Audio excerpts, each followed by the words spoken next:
Now, on the 8th of October 2020, Nigerians took to the streets protesting atrocities by the notorious Special Anti-Robbery Squad, also known as SARS, which was, of course, a unit of the Nigeria police established to fight violent crimes. On the 20th of October 2020, at least 12 peaceful protesters were killed in Alausa and in Lekki, Lagos, by security operatives. At least 56 persons have died across the country during the protest.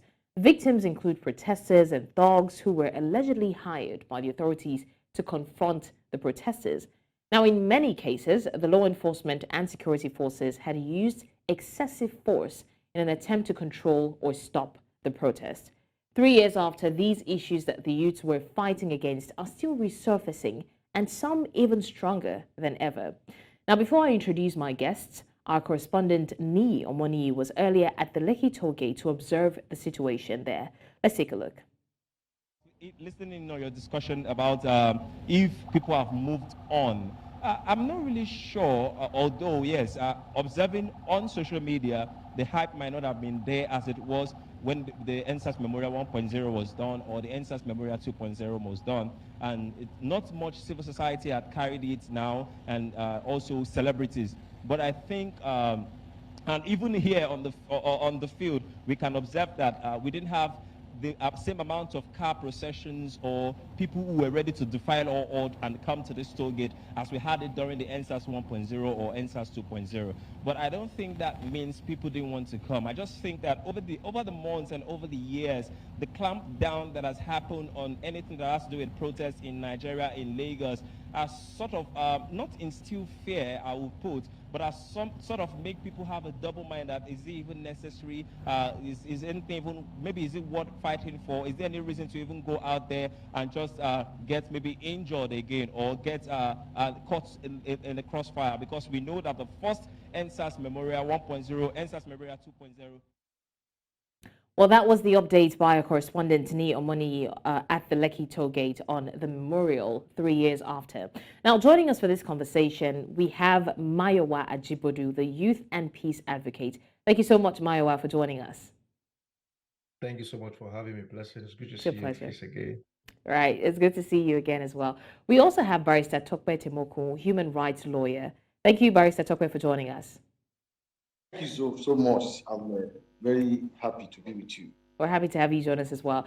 And later on, we'll be joined by retired Deputy Inspector General of Police, Leye Oyebade. But gentlemen, once again, thanks for being on the show with me. Now, let's get straight to the conversation. I'll start with you, Mayowa. As a youth advocate, what would you say that the youth were fighting for 3 years ago that led to the whole, End SARS protest and eventually alleged carnage of people who were at the protest ground? What were they fighting for? Okay, I think firstly, I'd like to sympathize with those who have lost their loved ones 3 years ago. It's precisely October 20th. And then, of course, a big shout out to some other comrades who came out today to let their sympathy, their voice, and just to show that we are really, really, really not forgetting the whole situation, okay? I think I remember for me as a person, one of the reasons why I led that of the mainland at some point was because we just wanted a change, right? We were tired of so many things. NSAS was just one of the many problems that we were facing at the time, and we just wanted change. We wanted a government that would be very, very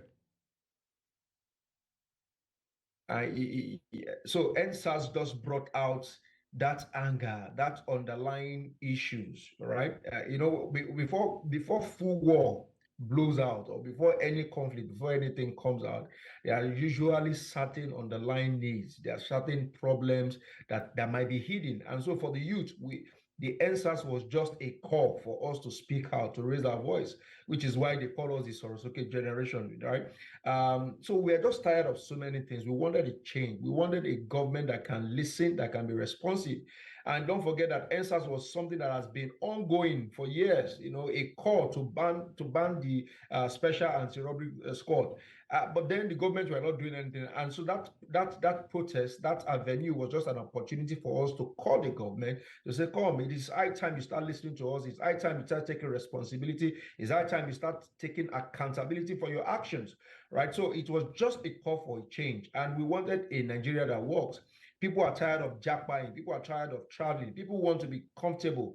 They also want a police system, right, that is very, very accountable, that is very transparent, that you can rely on. I saw the reporter on the feed today saying that a lot of people didn't show up today. Yeah, that's because people still do not trust the system, right? Systems are built to work for people, not the other way around. But when the system is now being corrupted, so people are just scared coming out with the police listening and all of that, and so those were concerns. And so I'm sure that some of the discussion we'll have today will involve what are the lessons that have been learned and what are the other things that needs to be put in. Because if you ask me, is End SARS really a success? I would say a big no, because we still have public police who are still privately extorting people. So it's a bit of concern, really. All right. Thank you, Mayowa, for that. Now, Barrister Tope, talking about the Special Anti-Robbery Squad in itself, did they even perform their duty before the whole, End SARS movement started? Did they exactly do what they were commissioned to do? Barrister Tope, are you there?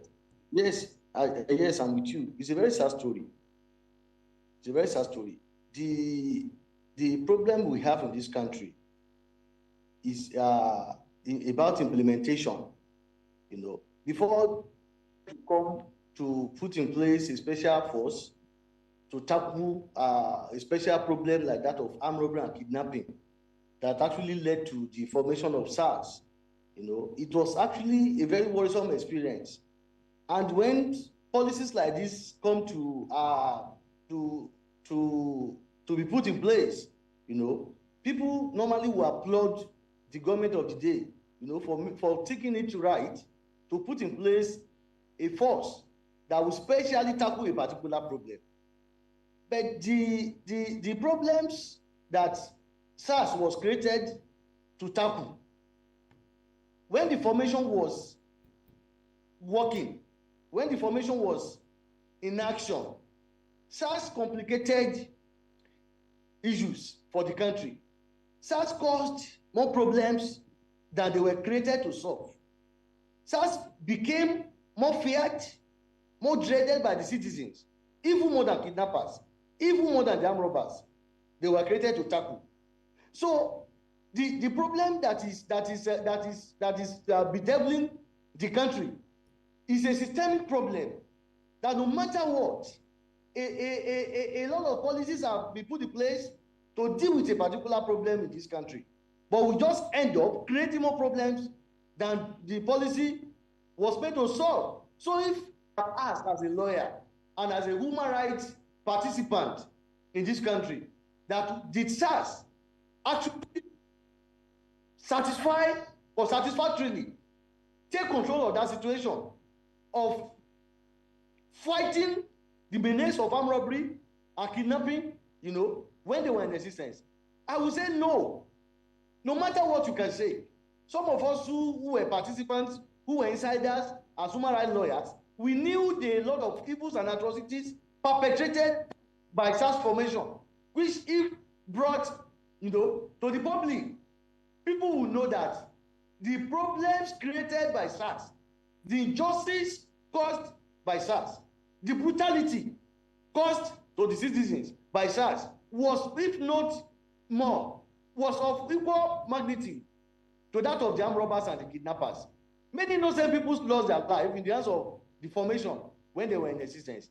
They operated beyond the law. They operated above the author. They operated above society. They operated even above the government. They only answerable to few individuals who could have their control. Like some of the politicians in power who at one time or the other who does have control for private use of police force. Apart from that, the answer to the question you put, to me, there's no way I can say yes.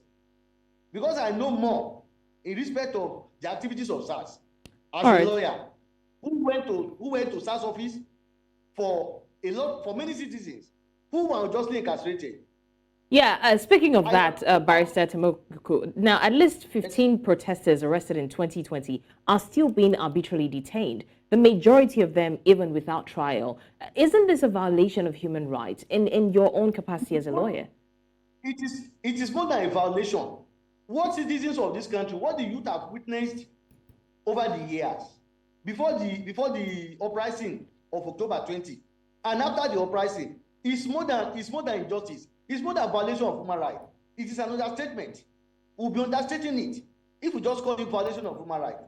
Most of the atrocities that have been caused to the citizens, they are crimes against humanity. You know, in 2021, one of the End SARS protesters that was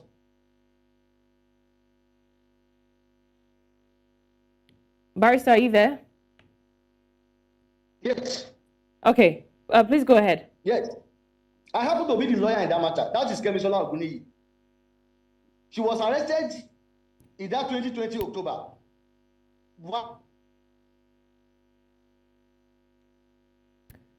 Barrister, we seem to be having issues with your audio. All right. Sorry, are you hearing me now? Yes, we can. So, you know that after we succeeded in bailing that girl out of prison in 2021, she faced prosecution since that year till this 2023, when the prosecution from Ministry of Justice came to court to ask the court to strike out, to discharge them because they didn't have evidence. So for you to have wasted 4 years in the life of a citizen, it's not just a violation of human rights, it's a crime against humanity. And as we speak, we still have many. It is when we do anniversary that we remember some of these persons. We still have many. Many are forgotten in different prisons without trial. Many are forgotten in different prisons without trial. Many who are presumed to be dead, they are in prisons, but because they have nobody to look for them. So the injustice is not just, it is even beyond violation of human rights. Because there is no amount of redress that such citizens could get that could compensate for the loss that the government, that the system has caused them. All right. Okay, thank you for that, Barrister. Now, Mayowa, a lot of people who spoke up that period still say that they're scared because some of them are facing death threats. Some of them are still having PTSD from what happened the time before. Some of them had to leave with the allegations that most of their claims were false. Do you think that this will in any way discourage the youths from speaking up when things like this happen again in the future? I wouldn't totally say it would discourage the youth, because I feel that if there's something that End SARS has done for us as young people, is that's giving us a bit of courage. Right now, we now feel more relaxed to let out our voice. Right, gone are the days when things are happening and we hardly speak. Of course, there are a lot of people who are going through trauma. Of course, you know, after a war, after any sort of fight, there's usually the aftermath, and the aftermath is people might be psychologically affected, right? And so a lot of people might be going through all of that. But if you ask me if people are really scared of speaking out, I would say no. I think people are more courageous, and we can see that play out in recent time with the demise of a particular artist. And you saw that a couple of people came out because they wanted to demand for justice, and they know that if they do not speak out, or if they do not come out, you know, the police or the government and all of that will not do anything. So yes, beyond what has happened 3 years ago, I believe that one of the major lessons is that it has given us courage. It has given us avenues and platforms. It has made us see that as a young person, we can really speak out. So I don't believe that any Nigerian person, any Nigerian, you should be scared. In fact, as a matter, you should be bold, you should be courageous, you should have the full confidence to come out and declare whatever things that you are concerned about or that you're worried about. And that is the same reason why some of us came out today, right? Because we just wanted to show that we have not forgotten what happened some 3 years ago. Because like you mentioned, in as much as the military has come out and say, yeah, somebody somebody give them the order. But the person that has been mentioned, has this person ever addressed the audience, as he addressed the larger people to say, yes, I really gave the order that people should go out and do this? No, they have not come out. You see, we need to celebrate governance and politics. You cannot be politicizing the lives of people, right? So you need to understand that people's life matter, and you have been called to lead. You have been called to champion this wider people, right? And there are people with opinions. There are people with interest. There are people who has need, and so those need is something we have discovered now to communicate better through all the means. And thank God that, because the world is now evolving, there's social media, there. Thank God for you guys who are constantly speaking more about this, right? So people are coming out. People are not tired. People are not scared anymore. People are willing to die for what they believe in. But we just want people to take responsibility. And I think if there are those who are scared, it's because they still do not trust the system. Because how do you imagine walking into a room and you meet your best friend, somebody you trust, somebody you confided in, and this person is stealing from your pocket or from your purse, and then you confronted the person, and the person looked you in the eyes and said, no, I am not taking anything, and you can see that this person is stealing.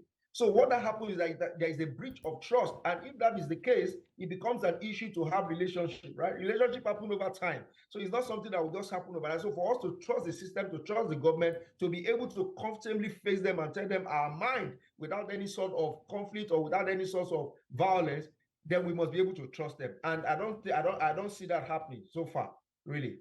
Right. But now, considering, I mean, last year, 2 years ago, and the year that it actually happened, if you're comparing those previous years to today, we don't see a lot of action, especially at the Lekki toll gate. It has become like tradition to have people converge there and, just march peacefully in remembrance of what happened and those who lost their lives. So why would we say that people are not coming out anymore? Is it because, I mean, they're letting it die down and just allowing, justice to take its course? Or is it because they're tired of having to say the same thing over and the government is not doing anything? Why exactly are we not seeing that much movement today as opposed to the other previous years?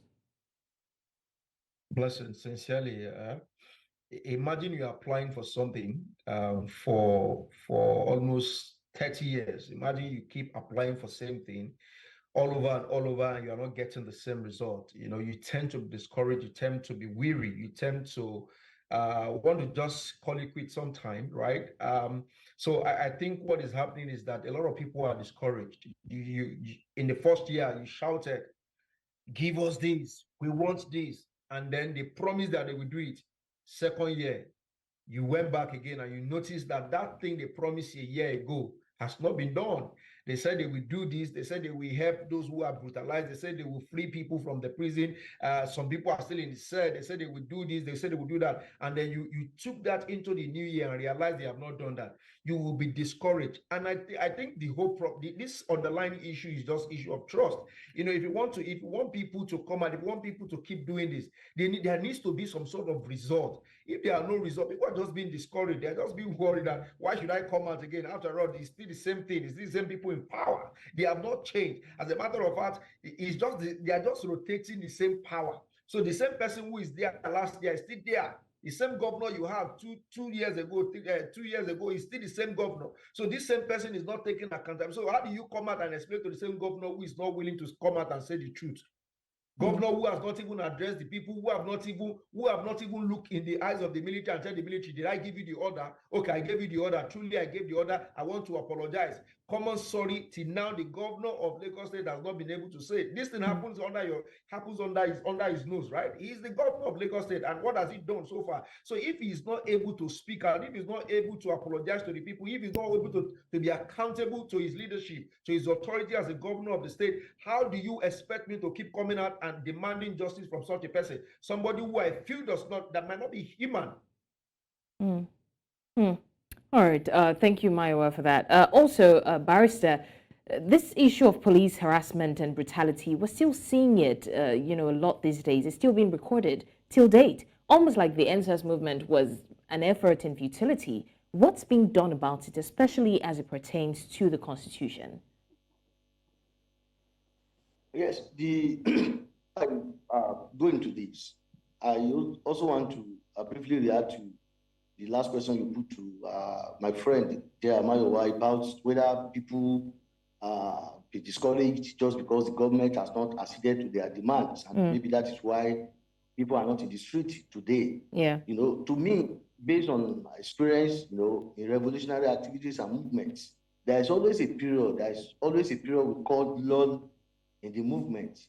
That period of lull is a period that the morale of the people, you know, might be dampened for whatever reasons, you know, maybe out of hunger, you know, maybe a hunger that is just starting.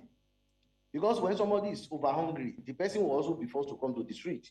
But when you are just beginning to experience a new form of hunger, because that is what we are experiencing under President Tinubu now, you know, it's a new form of hunger that people are still thinking, could there be any kind of change in the next days, in the next weeks, in the next months? Would there be improvement? You know, people are still under that illusion, and the government of the day might be the same with the past government. That is government Buhari and that of President Tinubu.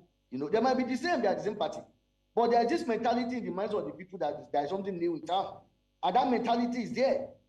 Out of all the people that came out at the peak of Buhari's totalitarianism, out of all of those persons, 50% of them today might be in this new government, might be supporters of this new government, thinking something fresh will come from the government. But the time will come when people will also be disillusioned. And when people witness serious injustice, it is not one injustice that people witness before they come to act. Something will trigger action. Look at what happened recently when that young musician Mosugu was his death, you know, sparked the reactions all over the country. Whatever we might attribute to the death of Mosugu is not something that is new in this country. If we talk about bullying, it is not new. If we talk about what is going on in the music industry, it is not new. If we talk about harassment, it is not new. If we talk about whatever conspiracy, it is not new. But something will happen that will trigger something. So I am not going to agree that people are discouraged because the government is not acceding to their demands. From independence to date, every successive government is always better than its predecessor. So it's always worse than its predecessor. Very sorry. It's always worse. It's going to perform worse than its predecessor. So, but people will be under illusion when they start the journey. But by the time their eyes are clear, one thing will trigger another, and people will come back to the street. People have not forgotten that there's an injustice, that the government of the day then asked the governors to go and put panels in place. And that those panels, they had a lot of hope, much hope to the people. I appeared as a lawyer for victims of police brutality before those State Judicial Panel of Inquiry to police brutality. We went there with high hope. We canvassed opinions, we canvassed evidence, we submitted, we articulated the grievances of those citizens. Recommendations were submitted. Till today, those reports, apart from Lagos, that scantily implemented some of the recommendations. Out of the 28 states in this country that put in place panels of inquiry, I don't think there is any other state that has released formally the white paper on panel inquiry or police brutality. Include, apart from Lagos State, the mutilated report of Lagos State, people have reactions to it then. People complained, some of the recommendations were not accepted, but the report was released. Some people were paid compensation. Apart from that, apart from Lagos State, there is no other state. So with this kind of experience, it's an encouragement to injustice. The body language of the government of the day is a signal to impunity. It's a signal to the Nigerian police force that when they cry, when they are tired, they will go and rest. You can continue your extortion on the road. You can continue your oppression. You can continue your harassment. You can continue your brutality. And you can see, every time we have a new IG, it is a policy. It's already a systemic policy that the new IG will come with all of a lot of beautiful policies, beautiful proclamations, asking policemen to leave checking points, asking setting up special squad to monitor police extortions on the road. But you also said, after a period of a month or two, and the police are back on those checking points, you also said that in the formations, in the hierarchy of police, from the level of DPO to area commander to commissioner of police, in every state. You ask yourself whether those formations, the leadership are not aware that the officers are in those checking points. Right. So the systemic body language of the government of the day will always make police brutality. It has become a culture. It has become a culture. It is the citizen that will rise up at every point in time to challenge these mispolicies. It's never as if the government is going to come out one day and say police brutality must end today, or even government brutality against citizens. It will not end. Right. It's only people that will fight for themselves. All right. Thank you, Barrister. Now we'll go on a short break. It's still Fafanua Africa. When we come back, we're still talking about the issue of police brutality as we mark 3 years after the End SARS protest. Do stay with us.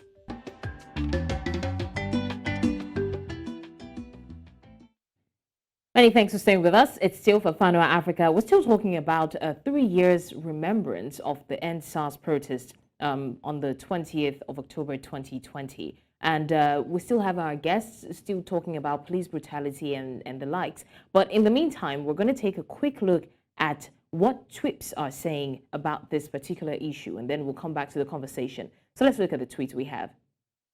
Now, Chik says 3 years ago, a 21-year-old university student, Jimok Isiak, was shot dead in Oyo State by Nigerian police officers during the peaceful protest against police brutality.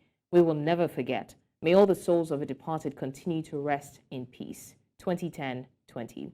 Now, Amnesty International Nigeria says 3 years after violent suppression of nationwide #End SARS protest against police brutality, at least 15 protesters arrested in 2020 are still being arbitrarily detained, the majority of them without trial in Kirikiri and Ikoyi Jail, Lagos. Big Joe of Africa says, today marks 3 years after #End SARS, the very first movement of young people against a system that never worked for them. May the souls of those who died in the struggle rest in peace. Amen. Now, Made of Black says, I'm not a criminal. I want to be able to walk free in my city without being harassed or robbed by supposedly security men. That's why I'm protesting. For me, for my friends, for strangers, my brothers, for my unborn kids. We must make sure that SARS must end. All right, that's what we have for the tweets that we can take. I still have my guest with me, Mayowa Ajibodu, youth and peace advocate. I also have Barrister Tope Temokun, human rights lawyer. Thank you so much, gentlemen, for still being here with us. Now, Mayowa, I'm going to ask you, still talking about the issue of, the youths, the people who were arrested 3 years ago and are still awaiting trial. A lot of people are arrested without basis. What is your thoughts on that?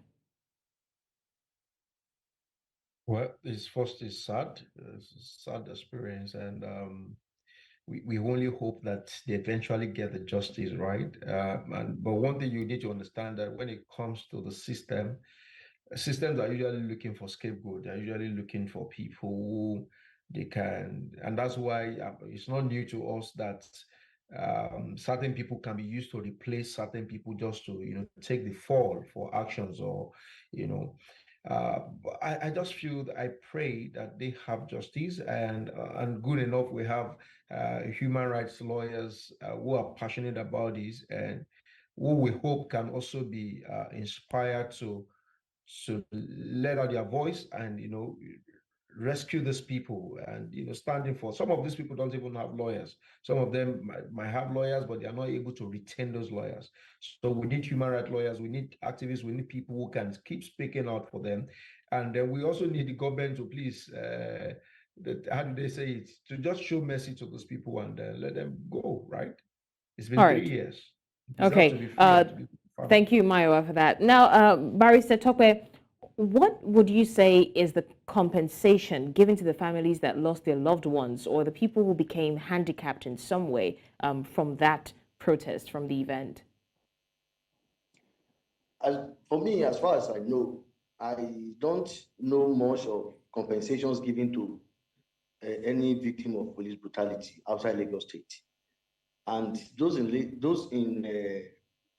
who are some of my friends who were lawyers who appeared before the panel put in place in Lagos, I actually submitted I submitted a memorandum.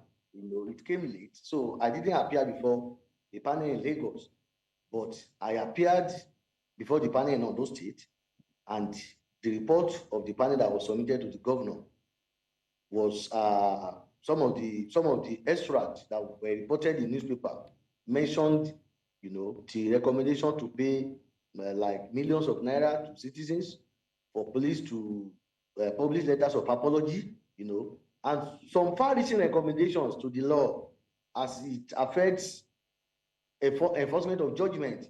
When you get judgment against some of these public offices like Nigerian police, like Nigerian Army, you find it very difficult to enforce the judgment. And when you write letter to the Attorney General to give you to give consent for you to go against the accounts of these offices, you run into problem. We have been on some for 3 to 4 years. So those recommendations were made, but the report was never released. And I'm very sure the one of Ogun State too. I remember people were agitating that the report should be released. It was never released. And many other states, about 20 states, put the panel of inquiry into police brutality in place. So apart from Lagos State, and because Lagos State was the epicenter, Lagos was the epicenter of that struggle. And the Lekki Tope killing actually aggravated the level of injustice in Lagos. So Lagos then was like on the hot seat. And it is not possible for anybody to sue under the carpet. And if any money was paid to any victim, there's no amount of money that could compensate for some of the level of injustice that the force has made citizens to pass through. Imagine where people that lost their legs in one confrontation with the police or the other.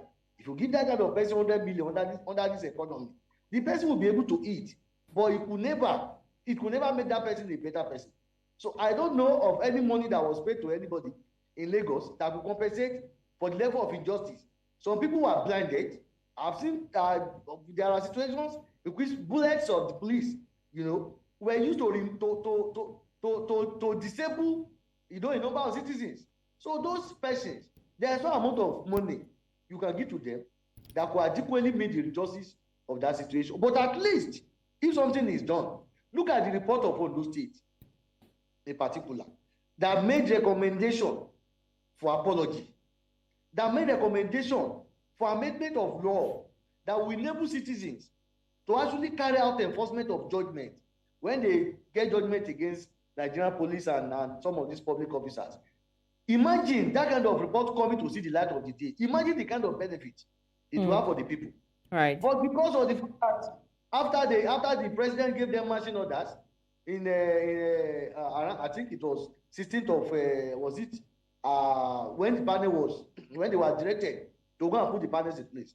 After they were giving marching orders, that was when the citizens felt, after all, a kind of respite has come their way, and that was what made people to evacuate from the street.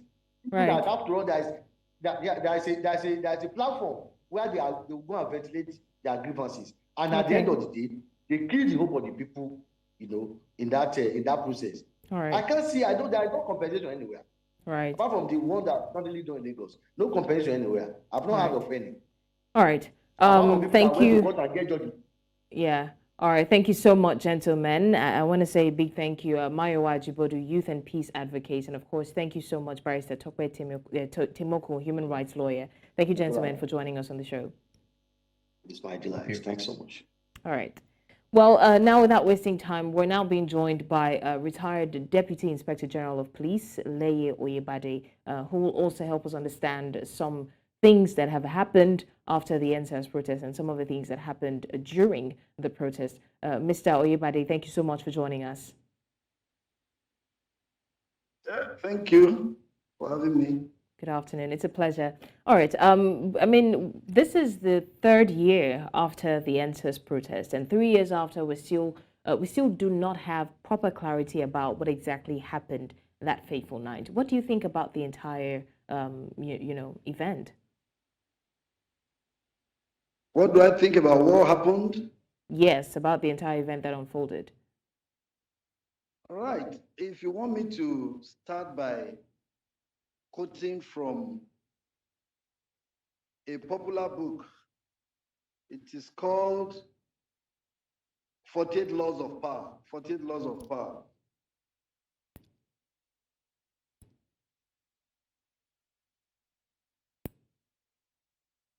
Mr. Oyebade, are you there? by 7. It says clearly that the moment of victory is often the moment of greatest peril. In the heat of victory, arrogance and overconfidence can push you past the goal you had aimed for. And by going too far, you make more enemies than you defeat. Do not allow success to go to your head. There is no substitute for strategy and careful planning. Set a goal, and when you reach it, stop. Now, when we look at this End SARS saga, yes, there was a lot of success they achieved at the beginning. They were able to galvanize a lot of people to support from within the police, from the society, from all flanks of the society, MBA, and all of that. And then they started making their demands. Along the line, from the 10 proposals, I could recall vividly that 5 of them, the government admitted they were going to treat. So by the time they were able to get that, they were just too anxious, I want to say. They overheat the polity and the whole system. And if you go by that rule says that when you set a goal, when you reach it, stop. So they were not able to get some people to sit down, negotiate, dialogue with government. That would have been a way out. And I think that was where the whole thing went out of hand. If they were able to get people to negotiate and dialogue with the government of the day at that period, I think we would have gotten a better story out of the whole process. So the heat that followed that led to something that everybody now couldn't even imagine will happen. So it turned out that people that were either supporting the whole program now feel discouraged because you want to go out, you want to take your parent that is old out, you cannot even get access. So I want to believe that in every program where there are conflicts, when there are societies you have conflicts, this is conflict management. There must be dialogue, there must be reconciliation, and all of that. Alternative dispute resolution. So I think our youth did not get it right. From that point, they would have been able to sit down and negotiate with government. Having said that, the government also have put a lot of things in place to realize that, yes, the youths are making points, and that is why they set up all the reconciliatory moves, all the panels, and all the reports that they were managing and trying to see where they can make wrongs to make them right. So it's a lot of lessons have been learned. You see, the problem of End SARS, if I come to that real problem, if you come to the problem of SARS, from the very beginning, the creation of Special Anti-Robbery Squad was to deal directly with the upsurge in robbery in this country. There was a time in this country when robbery came up and there was a need to address it headlong. So the End SARS saga had an opposite of the real mindset of those that put the SARS as a subset in the police in place. They had good motion, good initiative, good ideas. And then it depends on the people that really manage it, the police officers. Over time, you now have some of the police officers being overzealous and they were not doing the right thing. I agree with you, there are challenges within the police. And the cumulative neglect of the police is a systemic problem, which if we start discussing it, we will not live here today. But if we are to write it correctly now, the police as an organization needs to be re-equipped, they need to be they need to be retrained. Most of the officers, some of us were fortunate to have the training, some of them here now don't have. While I was the head of the state CID in Panti, we had the best of what I can talk about, looking into investigation. And I have said it. If you want to get it right, let us look at the police inwardly. from the recruitment. Get the right people. Get those that are committed, that really wanted to do the force. Then join. Then we retrain them to the policing of modern with global practice. Policing in a democracy is a different ballgame, where you have to respect the fundamental human rights of the citizenry and the rule of law. So the need to recruit the police, they need to retrain the officers, and they need to put the right peg in the right hole. The police job, investigation is a skill. Have we put the right people in investigation skill? Operational assignments, have we put the right people for operation? Then the prosecution. So it's like that. So the whole total overhauling of the police is overdue. I think that will solve the problem that have been created. Thank you. All right, thank you so much, Mr. Oyebade. But very quickly, I'd like to just ask what your thought is regarding those who are still, imprisoned unjustly till now. There's so many people still behind bars, still awaiting trial. What do you think about that? What can be done? Okay, you're talking of people awaiting trial and all of that. That is, you see, when you're talking about the administration of justice, it's not only the police that is involved. We all know that the judiciary is very key. So it has to do with all the organizations, all the paraphernalia that is involved in the administration of criminal justice in this society. The real thing is, if a case is well investigated and it is well prosecuted, it's a done deal. But when a case is not well investigated and is poorly investigated, and we just push it to the judiciary, as some of the police officers are doing now, then the judiciary has a problem also. So it's a system that we need to look into, not only at the police end, we have to look at it from the judiciary. Not only from the judiciary end, we have to look at it from even the rehabilitation process. That is the correction. The correction has to be done when you give a punishment to the offender. So the judiciary will continue to do what they are doing. I know what they do. Right. From time to time, they go and check on all those that have overstayed, and they try to cross-check the case file. They review it and see who has not been properly prosecuted. So right. I also want to say that the police also have to up their game in terms of prosecution.